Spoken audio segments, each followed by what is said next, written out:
சித்தர்கள் தாழ் போற்றி. நேயர்கள் அனைவருக்கும்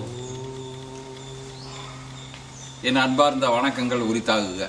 இப்போ சோலார் சிஸ்டத்தில் இருக்கக்கூடிய கிரகங்கள் சூரிய சக்தியை பெற்று அதனதன் சக்தியை அதனதன் ரேசியோவில் வெளிவருகிறது என்று சித்தர்கள் வாயிலாக அறிந்தோம். இதில் ராகு கேதுக்கு எந்த பவரும் இல்லைன்னு சொல்றாங்க. அது சாயா கிரகம்னு சொல்லி புராண கதைகள்ல வருது.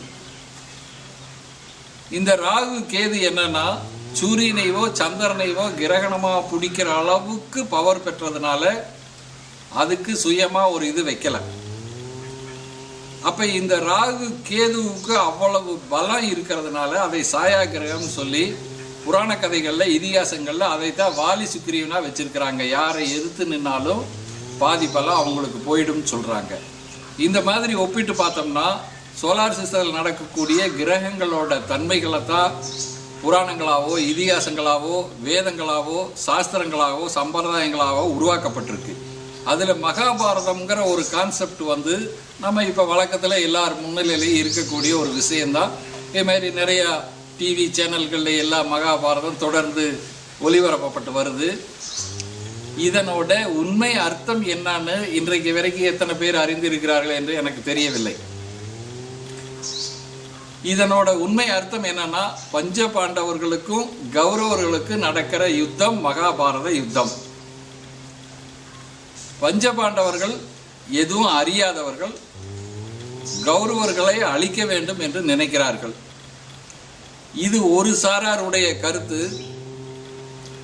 தனக்குள் தர்மம் என்ற பஞ்சபாண்டவர்கள் இருக்கிறார்கள், தான் என்ற அகந்தையில் உள்ள கௌரவர்களும் இருக்கிறார்கள். இவர்கள் இருவருக்குள்ளும் நடக்கிற யுத்தம் தான் மகாபாரத யுத்தம் என்று ஒரு சாரார் சொல்கிறார்கள். அது ஒரு விதத்தில் நியாயம். இன்னும் கொஞ்சம் அதிகமாக உள்ளே போய் பார்த்தீர்களானால் பஞ்ச பாண்டவர்கள் என்பது இந்த பஞ்சபூதங்கள் தான். இந்த பஞ்சபூதங்கள் எப்படி பாண்டவர்களாக வந்தார்கள்? இந்த பஞ்சபூதத்துல முழு சக்தி வாய்ந்தது மண். எந்த விதைக்கு உயிர் கொடுக்கிற சக்தி மண்ணுக்கு இருக்கிறதுனால அதை படைக்கும் கடவுள் பிரம்மான்னு சொல்றோம். தண்ணியை காக்கும் கடவுள்னு சொல்றோம். தீய அழிக்கும் கடவுள்னு சொல்றோம். காற்று மறைக்கும் கடவுள்னு சொல்றோம். ஆகாய அருளல் கடவுள்னு சொல்றோம்.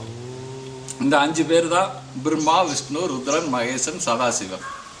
இந்த 5 பேர் இந்த பிண்டத்துல படைக்கும் கடவுளா பிரம்மா இந்திரியம், காக்கும் கடவுளா ரத்தம் விஷ்ணு, அழிக்கும் கடவுளா ருத்ரன், மறைக்கும் கடவுளா காற்று மகேசன், அருளும் கடவுளா ஆகாய உச்சி, அதுக்குள்ள இருக்கிற மூளை சூரியன். இந்த 5 பேர் என்ன பண்றாங்கன்னா உலகத்துல அவங்க வேலையை அவங்க செய்யறாங்க. ஒருத்தர் செய்யற வேலையை இன்னொருத்தர் செய்ய மாட்டாங்க. ஒருத்தர் இல்லாம இன்னொருத்தர் இயங்க மாட்டாங்க. அதே மாதிரி தான் இந்த உடம்புல இருக்கக்கூடிய வாசியோகம், குண்டலியோகம், தியானம், மெடிடேஷன்ல சொல்லக்கூடிய 5 ஆதாரங்களோ 5 சக்கரங்களோ 5 பஞ்சபூதத்தின் தன்மைகளை தான் இப்படி மாற்றி மாற்றி சொல்லப்படுது. மூலாதாரத்திலிருந்து சாஸ்திர வரைக்கும் இருக்கிற 5 பஞ்சபூதங்கள் தான் 5 பாண்டவர்கள். அவர்களுக்கு என்ன தெரியும் என்றால்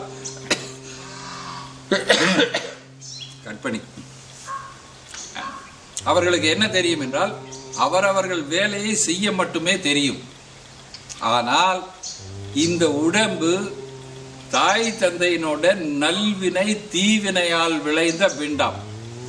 இந்த நல்வினை தீவினை எப்படி தீர்மானிக்கப்படுதுங்கிறதையும் பார்ப்போம்.